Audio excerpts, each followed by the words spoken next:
Okay, so this video is going to show you how to properly do the back squat. So you've already mastered the front squat.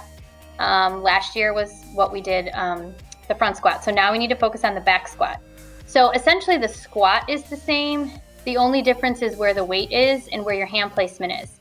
Since we are doing this remotely, and usually with our learning our skills, we like to do it without weight and then add weight. So when we're doing this, you are not using weight. This is just for me to check the form and for you to understand how to properly perform the skill before we start adding weight. Even if you're someone who has been using weight when you're submitting your videos, please make sure that you are not using weight because we're just looking at the form, okay? So for the back squat, I'm gonna do it from the side so that you can kind of see my hip placement. But when you're standing, your feet are parallel and about shoulder width apart, okay? So my feet are parallel and about shoulder width apart. Just tilt this a little bit, okay? Now, when you're doing the back squat, your weight is going, or the barbell is going to be on your back. So typically your arms are going to be up here. But for the sake of just doing the form, you can have your arms bent like this, okay? And what you're going to do is you're just going to squat. So when we squat, our chest stays nice and high, okay? We're not leaning over, okay? So our head, our eyes are staying straight. Our chest is staying up. All we're doing is our hips are going to slightly go back and then down. And my weight of my body shifts to the heels of my feet.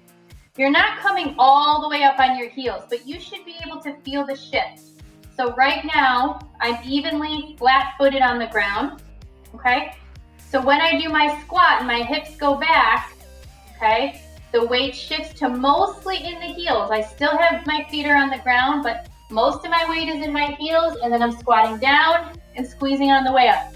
So it's really the hips, okay? Hips go back, then down, then up, okay? Again, I want you to practice that. If you need to, you can use a bench to kind of do a box squat. So you're doing the same thing, but you'll squat down till you feel the bench and then you'll stand up. This helps if you're struggling and your hips are going forward, which we do not want.